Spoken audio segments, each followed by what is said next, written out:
that your nature is different. They can see that your character is different. They can see you're not doing the same things. You're not saying the same things. You're not speaking the same things. You're not going the same way. But you are going in the way of holiness, in a way that people should be able to look at you and say, it's something different about that man, about that woman.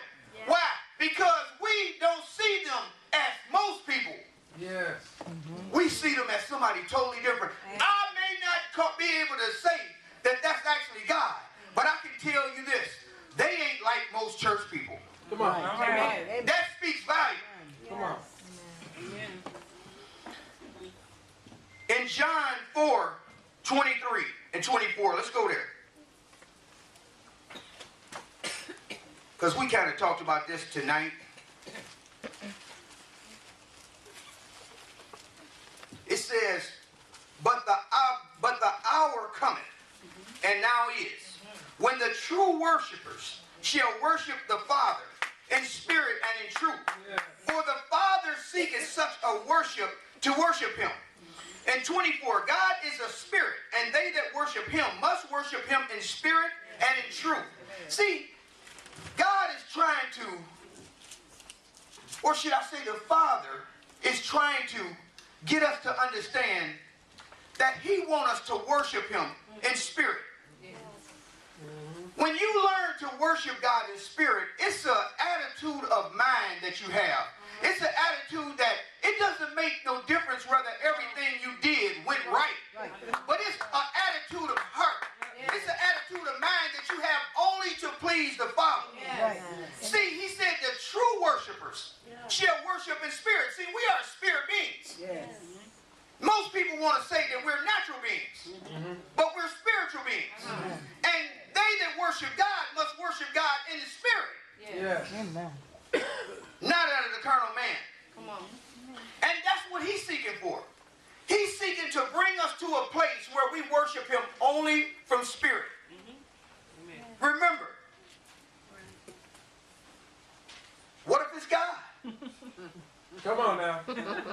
Yes. What if all of these things that we've been going through all of this time, all of these things that we've been doing just as the children of Israel were, when they went through the wilderness, when they was tempted and they was tried, and then yet they begin to talk about the very process that God began to bring them through because they understood his acts, but they didn't know his ways. And I think that's the thing sometimes. I think that's the thing sometimes is that we need to learn how to know God's ways and not just his acts. See, we seen God when he do certain things for us. When we get a prophetic word, we fall out. When we get delivered from a spirit, we see those things that happen. And we see his mighty acts. We see how God moved on my job. We see how you got increased. We see how you got a new car. We see how he made room for you and got a house for you. We see all of these things. We see his acts. But then when God begins to do things that we don't understand, then that's the time that we say, it may not be God. But what if it's God? What if it's God? What if all he wanted was to bring you to a place where you can have peace and joy and strength and happiness, but yet you thought it wasn't God? Amen. Just because it didn't fit where you wanted it to fit. But I've been going through some things. Sometimes my rent ain't paid. Sometimes I don't have enough products. For whatever reason. Sometimes the car break down. Sometimes the marriage ain't working right.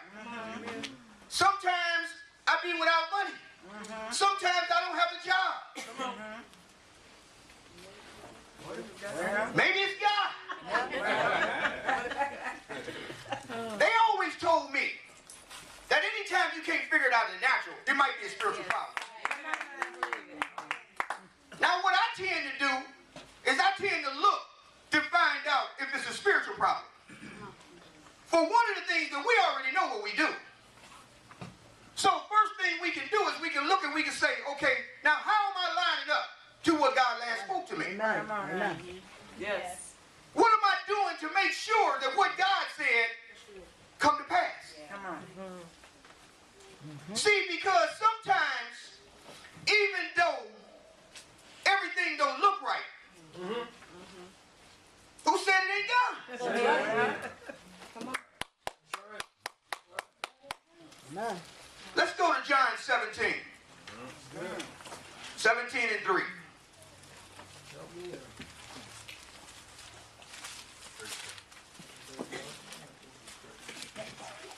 3 and 4. It says this, and this is life eternal, that you might know thee, the only true God, and Jesus Christ, whom thou hast sent. The 4th verse. I have glorified thee on the earth. I have finished the work which thou hast gave me to do. Yes. Now, I looked at this. He said, and this is life eternal. See, because when we think about life eternal, we always think about getting out of here. Yeah. We think about that being life eternal. Yes. But what about on this side? The Zoe kind of life. The God kind of life. Yes. What about it on this side? Why can't I walk in his nature and his character now if that's what he died for? That's right. Amen. Did he die for me to have it futuristic? Or did he die for me to have it now? My Bible tells me now faith is. Come on. Yes. Not faith gonna be. So that probably means to me that there's some things that God want to work out of me. Amen. Amen. Who says not God? Yes. That's right. Yes, sir.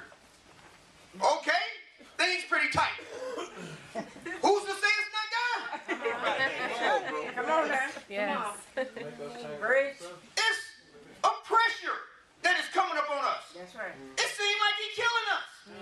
Say that. But I remember a man named Job said, though you slay me, yet will I praise you. See, it don't make no difference. Yeah, he's killing you. He's working hell out of you to take you to heaven. He's working it out. All things are working together for the good. For them that love God. Yes. Yes. Amen. And because I believe that we are the people that God chose, because we are the people that God called, we are the people that he predestined, that I believe that God is speaking to real ministries in this hour and saying that we need to change our perspective on the way we see God. Yes. Amen. True. Amen. All right, man. Why don't we put a big if on our forehead that says, what if it's God? Will I miss it? Amen. Because the things that I go through don't seem to fit my mouth. Right. Or will I get it because I tend not to worry about the way that it looks, but keeping my eye fixed on the promise, saying that some kind of way that God is going to work this thing out. Why? Because he never promised us that it would be easy, but he promised us that whatever we go through, that he was going to be there to take us through. And that is what we trust today, that God will take us through. Why? That he may be glorified on the earth, Yes. and that we may finish the work Yes. that he gave it us to do. Amen. Amen. God is working it out. He's working it out. He's working it out. I don't care what it looks like, he's working it out.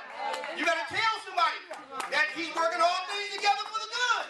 Yeah, I don't care what it looked like. I don't care what you thought. He's working it all together for the good. Yes. For them that love God. For them that are the called according to his purpose. What is his purpose?